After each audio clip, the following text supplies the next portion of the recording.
How's it going, guys? This is Avollon, and welcome back to Avollon's World.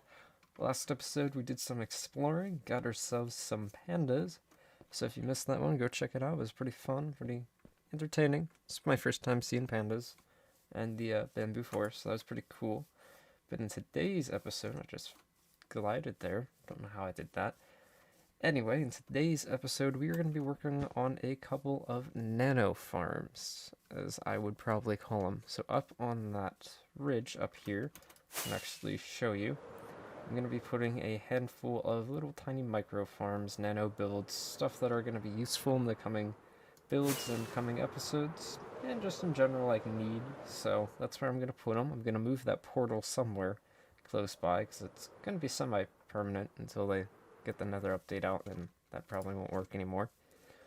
But this right here, some of you might recognize it, some of you might not, is a zero-tick cactus farm.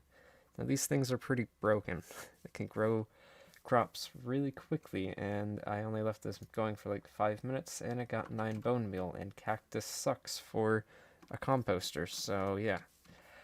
That's essentially what I'm using it for. I already have a cactus farm that I converted into a bone meal farm, but it's not producing nearly enough bone meal for what I need it for, so I decided these are going to get patched to 1.16. It was already confirmed and announced that these are getting removed, which is fine, but I need bone meal, and I don't have a finalized design for a bone meal farm yet. If I want to go with just a normal skeleton, or if I want to do a crop farm or something like that, I haven't looked too much into it. So until then, this will produce a lot of cactus per hour, which will then produce a whole bunch of bone meal, which about 3/4 of the farms I'm building today require bone meal to use, so we kind of need some.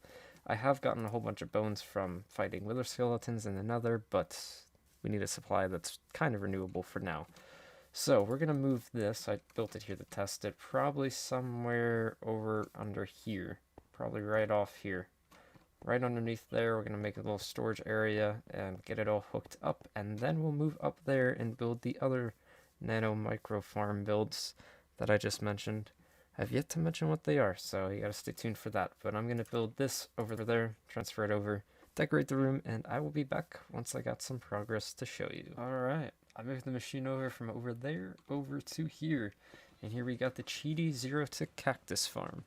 I turned down my block volumes. Hopefully this isn't too obnoxious, but I don't have an on and off switch for this thing because it's kind of temporary, and I just realized I missed that block. And it will bother me. So I just built a nice and simple room here, nothing too complicated. We've got chests down here, which the bone meal gets collected in. Decided to use composters as some decoration blocks, and yeah, just made sure everything wasn't stone. So it kind of looks good, other than up there, you can kind of see, but you're never really up at this level. Again, this will get patched in 1.16, so this thing will become redundant, but it's part of Minecraft's history now, so it'd be cool to just have this, even if it doesn't work, you know. This is the first one I've built, and it's getting removed in a coming update, so. But hey, we're getting bone meal. Got 18 pieces just sitting here, and I bet you if we wait long enough, we'll get 19. Maybe not. Alright, I proved me wrong, but is there a way that I can actually see the composter? Yeah, you can kind of see the composter if you jump up. There's 19. So anyway, what I'm going to do, since I said most of my farms do require the use of bone meal to work, with one, gonna see if that, okay, that kind of gets updated on the map. We're gonna update the map. 2, I'm going to AFK overnight. Because, hi, what are you doing in here? Are you trying to steal me treasure? Oh, I'm keeping an eye out on, that sheep's looking at me. Gonna keep an eye out on you. I literally had barely nothing, but I like to keep it updated as I go. Anyway, I'm going to AFK overnight to see how well this cactus zero-tick farm can produce. Yeah. Other than that, I will be back once I've AFK overnight, and then we can get started on building the actual nano farms that I had planned for this episode, and put that bone meal to good use. Alright, so back from our overnight AFK session. Probably a little bit more than overnight, honestly, but we got a full double chest of bone meal and then some. So I think I did, what would have been, I don't even know how many hours, maybe 20? It's been a while since I last recorded, but, you know, I think we've got a good supply of bone meal to get us started with some of our projects today. This room is just kind of bare bones. I decided to use a whole bunch of composters for the walls and decorations and stuff like that. The actual farm is up there, and you can see it. And if you come up here, you can jump and see the level of the composter there. I could make more of these. They're really simple, don't take that many resources. I have all of those resources pretty much farmable, so I could, but it's a temporary farm and it's a cheaty, zero-tick farm, so, you know, we'll just hold off on that. Over here, once I came back from being AFK, this hill had like 6 or 7 pillagers stuck on it. I don't know why they were like stuck AFK'd up in the sugarcane farm, so why they just stood there, I don't know. They like didn't have an AI until I got close, which was kind of funny. Then they just like all jumped down and died of fall damage. But there was no raid captain with them, which I don't know where he got to. But over here, didn't fly. If we come up here, there was more over in this area. And then there was another pillager patrol over in this area. And as you can see, I kept this raid captain here. And I named him. Except I just almost pushed him off. But yeah, he's named, so he's going to stay there a while. And then you saw this dude over here. He was the guy from the second pillager patrol. And I made him lose his crossbow. And now he's a peaceful villager, so, you know, we can put him somewhere or use him for the iron farm, something like that. Yeah, huh? So, yeah, pretty cool stuff. So I also, in that process, lit up the entire top part of this mountain, so now nothing can spawn up here, so I don't have to deal with mobs. I might have missed a handful of spots, but we'll get those as time goes on. This is where we're going to be building all of our nano farms today. So I'm going to extend this walkway, I think, from this point, go over and go up, and I will be back once I got the layouts of everything in place, because I need to figure out where everything's going to go. So I will be back once I got some progress to and we're back with some progress to show you guys. We'll start all the way down here on the bottom and work our way up. So we built the staircase going all the way up the mountain. Tended to use the same design. I ended up going with some of the slopes, some of the straight staircase. Our first offshoot here, you see, I actually have some redstone in place.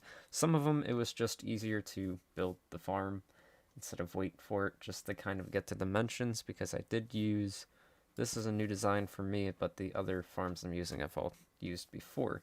So this is a cocoa bean farm, and I'll leave the video link in the description below for the tutorial that I followed, but it works just pretty simply. You come in here, these are filled with bone meal, you plant a cocoa bean, the observer detects it, or the observer observes it, and it grows and breaks because it activates the sticky piston. So it's a real simple way of getting cocoa beans, because I don't need a ridiculous supply of them, just to meet my demands for brown dye. This one over here is laid out for a nano farm for carrots, potatoes, wheat, beetroot, and the design is from El Mango. I'll get that built up a little later, and I've tried it out. It works pretty well. That's why I need all the bone meal. So I'll leave that video just up now. I was going to say I'm going to leave that video description in the link below, but I'll leave that video link in the description below. And then we got another staircase up here, which leads to these just dark oak blocks. These are going to be two tall flower farms, so you can just click a button and I think it makes 16 flowers, the 2 tall ones, the sunflowers, rose bushes, lilacs, and peony bush. If it even is called the peony bush, I think it's just called the peony. But those will get our dies for those ones. We've got a little bit of extra room here. I'm debating if I want to put like an ender pearl dispenser and whatnot. But then we got another staircase. Lots of staircases here. Here we got a concrete stripped log converter. This design is from Cubfan. I'll leave that link in the description below as well.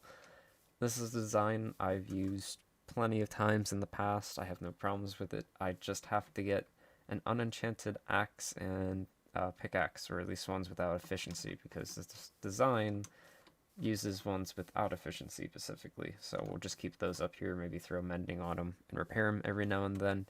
Here we got our portal. This links up to the top of the nether roof, so I definitely want to keep that around.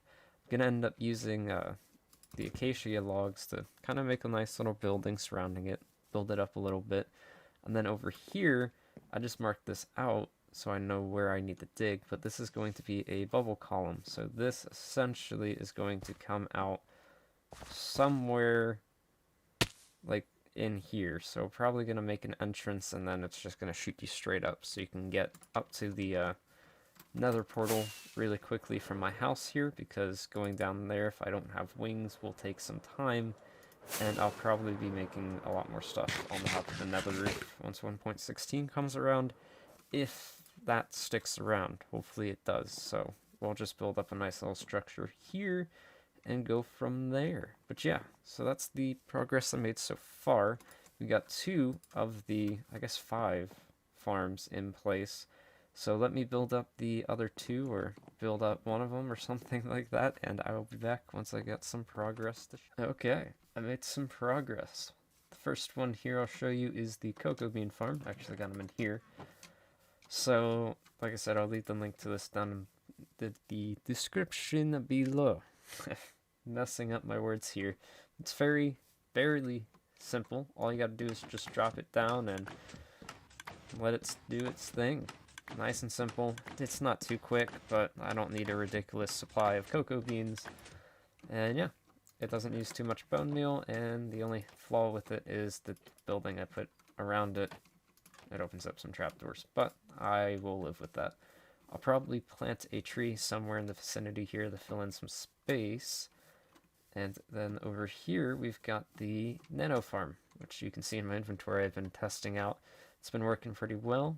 I've got a hole here, but that's alright because I can't access the top dispenser from inside the farm, but I can access every other one. This one doesn't work for some reason.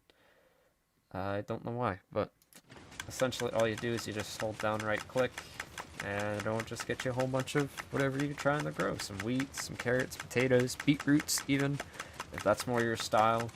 And I'm going to mostly be using it for wheat, because I need a whole bunch of wheat for a future project. So that's pretty cool. So that's basically these 2 structures, buildings done. Like I said, I'll probably end up putting a tree or something and adding in some more shrubbery. Up here we've got the bare basic 2 tall flower farm structures in place and laid out. They work, so I think they yield 16 apiece. If I'm not mistaken, I don't have any 2 tall flowers on me, so we can't really test them out. I gotta build up the structures around those yet. Then our concrete farm hasn't changed since our last clip, but we did build up the structure for the nether portal, which I think really looks cool. I'm trying to switch up like different blocks and textures and building materials. That's the same as blocks. Building styles. So you can see this roof we kind of angle out, where this one would just go up, where that one kind of angles out a little bit more. And they're kind of following all the same style because they're all smaller buildings and I don't have like the craziest amount of room to do stuff. But with the nether portal here, we've kind of combined a couple different ones and used some of the acacia wood. It sticks out and it's good, and it links up to the top of the nether, so that's all I care about. For the last thing, I gotta come down here because we made our bubble column up to the top. So say if we die or something, or we need to get up top really quickly, we can now come right at the house and head right on up. But I like this. I went for a kind of like a natural cave type feeling, and I might do this more like down in a mine shaft eventually or something, because this looks really cool. Put a whole bunch of ores and everything around the place, path blocks on the floor, and the bubble column takes you right up to the top. And I'll take you up right here. I built this nice little stone pile, and yeah, pretty fancy, I would say. Got me Optifine cape back. It got stolen somehow. Don't know how, but hey, I have it back. But anyway, I've got some more building to do. 3 more structures to build up, and then pretty much fancify the area. We'll go with that. We'll call it fancify the area. Make it fancy. And there's a creeper in that boat. That's not cool. You're going to despawn because I'm not touching that boat with you inside of it. So anyway, guys, I am going to get to not floating and getting the rest of these structures built up, and I will be back once I got some progress to show you. Oh, and one other thing, as the world loads in again, because I accidentally closed it. Through the night, I managed to actually finally find a zombie villager. And I've been watching some videos, and they're extremely, like, they have some extremely cheap trades. And so his name is Don't Despawn, but look at these trades and how cheap they are. 1 emerald for a compass clock, you know, nothing major. 1 emerald for fire aspect 2, you know, nothing crazy. 1 emerald for a lantern, that's kind of good if I have a whole bunch of emeralds, but you can't get a whole bunch from them at once. 1 book for an emerald, pretty good. 2 bookshelves. No, 2 emeralds for a bookshelf. Wait a minute. 2 emeralds for a bookshelf and you get 6. You can get infinite emeralds from that. I thought they fixed that. Apparently they didn't. But this one's pretty cool. 20 emeralds originally, which was still a good deal. 1 emerald for Smite 5. I had a Smite 4 when I was changing the trades for this dude for like 3, and I was tempted to keep it, but I was like, nah, I'm going to see what else I can get. Smite 5. I don't know how much I'm going to need Smite 5. I put it on my axes, so I have 9 of them. But yeah, this dude's just chilling here now. I have my emeralds here. I can actually test this out. And get a whole bunch of levels, and get a whole bunch of books, and then I can just trade you the books. I've had 35, I think, right? And you are in my way. Do I have my other axe in here? Nope. No, I do not. I thought they patched that. Apparently they didn't, because I can just... Why do you want to climb the bookcase? Break these down and just give him all of these and get all of my emeralds back. He might have to restock here and there, but other than that, that's an easy way to get some emeralds. Just give you some books and good to go. So yeah, I'm just going to keep this guy around for a while. I might eventually move him somewhere else, but yeah, thought I'd show you guys that because he's pretty fancy. And I think I'm going to do that with my other villagers, convert them into zombies and cure them a couple times to get their trades down really low. So I'm going to go ahead and sleep probably and make some progress on the buildings up here, and I will be back once I got some progress to show you. And so I have finished everything, almost. I have one more idea plan that I want to take care of before the end of this episode, but as we come up you can see that I did a little bit of terraforming, if that's what you want to call it. You replaced some of the torches with glowstone and leaves, and added some foliage. I can't speak today, so I'm sorry, but yeah. You got some grass and some sweet berry bushes, and you know, it just makes the place feel a little bit more natural. And I really want to get this all going down there too, because torch spam is not a thing that I like. So if we come over here, you can see I actually completely avoided the concrete farm. If it's even a farm, this is one of the buildings we constructed, nice and simple, nothing too complicated. Gets the job done, and looks pretty cool in the process. And then over here, we've got the 2 tall flower farms, and they all work and function just fine. And I got chests here to store the flowers, and extra bone meal, and a whole bunch of trees, and more grass, and everything else. So everything looks pretty good. I haven't updated the map yet, so let's go do that together. And it should update right on top of us, because we're right underneath our project this episode. We have a sheep in here now. I don't know if you guys know that or not. Come over here, and boom, I think that is it. I believe that is it. Yep. Yeah, that's a pretty good amount of stuff. You can pretty much see all of the different buildings. That's pretty cool. So anyways, guys, I'm going to get working on the last and final part of today's episode, my secret little project, and I will be back once I have it all built up in construction. And there it is, a nice, beautiful pixel art sign saying what this is, Avollon's world, right on the mountain. I felt like that area was kind of bare and needed something, at the very least, so I thought, what better than to mark this place as Avollon's world. And I think it sticks out. It's white against the red background. I was going to put a black border around it, but I feel like that would be too bulky and too much. It's just kind of floating there too, so I like the way it looks. It looks exactly how I wanted it to. And the V's a little and same with the W, but, you know, it works. The only thing I gotta worry about is, I think it sticks out. It's white against the red background. I was gonna put a black border around it, but I feel like that would be too bulky and too much. It's just kind of floating there too, so I like the way it looks. It looks exactly how I wanted it to. And the V's a little and same with the W, but, you know, it works. The only thing I gotta worry about is, I think it sticks out. It's white against the red background. I was going to put a black border around it, but I feel like that would be too bulky and too much. It's just kind of floating there too, so I like the way it looks. It looks exactly how I wanted it to. And the V's a little and same with the W. Further? I can't not say further. Without further ado, guys, hope you guys enjoyed this episode. I will catch you in the next one.